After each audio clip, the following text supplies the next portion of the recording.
வணக்க மக்களை, சட்டமன்ற கிடைக்கப்பட்ட மிக முக்கியமான தகவல் ஒன்று வெளியாகி இருக்கிறதாம். தேமுதிகவின் வேட்பாளர் பட்டியல் வெளியானதாம். பிரேமலதா விஜயபிரபாகரன் எந்த தொகுதியில் போட்டி? வாங்க வீடியோவை முழுமையாக்கலாம். அதாவது தமிழகத்தில் வரக்கூடிய இந்த 2026 சட்டமன்ற தேர்தல் என்பது அனல் பறக்கும் வேளையில்தான் அனைத்து கட்சிகளும் தங்கள் கட்சி பணிகள் எல்லாம் தீவிரமாக செயல்பட்டு வருகிறது. அந்த வகையில் தான் தமிழகத்தில் இம்முறை கண்டிப்பாக 4 முனை போட்டியில் வரக்கூடிய சூழல் உருவாகி கொண்டிருக்கிறது.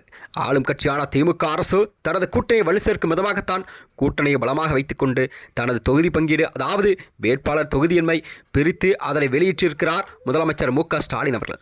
அதனைத் தொடர்ந்தான் எதிர்க்கட்சித் தலைவர் எடப்பாடியாரும் கூட தனது கூட்டணி வலு சேர்க்கும் விதமாகத்தான் பாஜகவுடன் கைகோர்த்து தமிழகத்தில் தனது வேலைகளையும் செய்து கொண்டிருக்கிறது. அந்த வகையில்தான் தமிழகத்திலே இம்முறை, அதாவது முதன்முறையாக திமுகவில் தனது கூட்டணி அறிவித்த தேமுதிகவிற்கு 10+1 என்ற அடிப்படையில் தான் திமுக தலைமையானது அவர்களுக்கு தொகுதி பங்கீடு ஒதுக்கப்பட்டிருக்கிறது. அதாவது ஒரு ராஜ்யசபா சீட் மற்றும் 10 சட்டமன்ற தேர்தல் தொகுதிகள் என்பது அவர்களுக்கு ஒதுக்கப்பட்டதாக கூறப்படுகிறதாம். இந்த நிலையில் தான் அந்த 10 தொகுதிகளில் யார் வேட்பாளர் என்பதை குறித்து காணலாம்.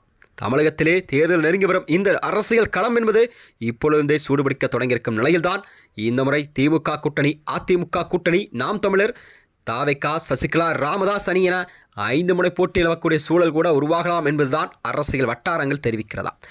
ஆட்சியை அதாவது தக்க வேண்டும் என்று திமுகவும், எப்படியாவது இந்த முறை ஆட்சியை வர வேண்டும் என்று அதிமுகவும் தங்களுடைய தேர்தல் பணிகளை தீவிரமாக செயல்பட்டு வருகிறது.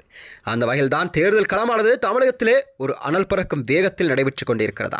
இந்த தமிழக சட்டமன்ற தேர்தல் என்பது வரலாற்றில் இதுவரை இல்லாத வகையில் ஆளும் கட்சியான திமுக மெகா கூட்டணியை அமைத்திருக்கிறது. 20க்கும் மேற்பட்ட கட்சிகளில் இந்த கூட்டணியில் இடம்பெற்றிருக்கிறதா.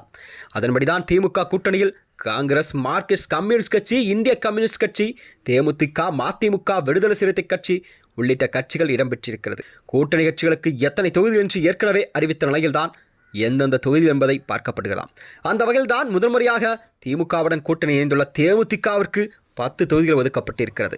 அதாவது இந்த நிலையில் தேமுதிக வேட்பாளர் பட்டியலை அக்கட்சியின் பொதுச்செயலாளரான பிரேமலதா விஜயகாந்த் அவர்கள் வெளியிட்டிருக்கிறார்.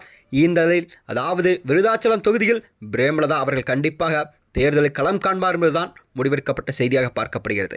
அதே போலதான் விருதுநகர் தொகுதியில் விஜயபிரபாகரன் அவர்கள் கண்டிப்பாக வேட்பாளராக நிறுத்தப்பட்டிருக்கிறார் என்றும் கூறப்படும். அதனைத் தொடர்ந்து சேலம் மேற்கு அழகாபுரம் மோகன்ராஜ், போரூரில் சரவணன், பல்லாவரம் அனமை முருகேசன், திருத்தணியில் கிருஷ்ணமூர்த்தியாம், ஓமனூர் இளங்கோவன், மயிலம் தொகுதியில் வெங்கடேசன், தருமபுரியில் இளங்கோவன், குடியாத்தம் தொகுதியில் பிரதாப். அதாவது இந்த 10 தொகுதி வேட்பாளர் பட்டியல் என்பது தமிழக அரசியலும் தேமுக தலைமையிடம் ஒரு பெரும் அதிர்ச்சியை ஏற்படுத்தியிருக்கிறதா. அதாவது என்னவென்றால், விஜயகாந்த் அவர்கள் நின்று வென்ற தொகுதிதான் இந்த விருதாச்சலம் தொகுதி.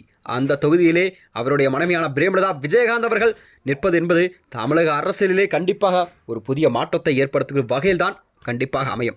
அதனைத் தொடர்ந்தான் விருதுநகர் தொகுதி என்பது 2014 நாடாளுமன்ற தேர்தலில் விஜயபிரபாகரன் அவர்கள் குறைந்த வாக்கு வித்தியாசத்தில் தோற்கடிக்கப்பட்டார்.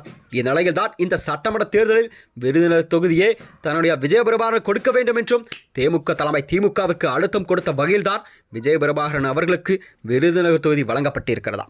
மேலும் இதுபோன்ற வீடியோக்களை தெரிந்து கொள்ள நமது சேனலை மறக்காமல் சப்ஸ்கிரைப் செய்து கொள்ளும். நன்றி, வணக்கம்.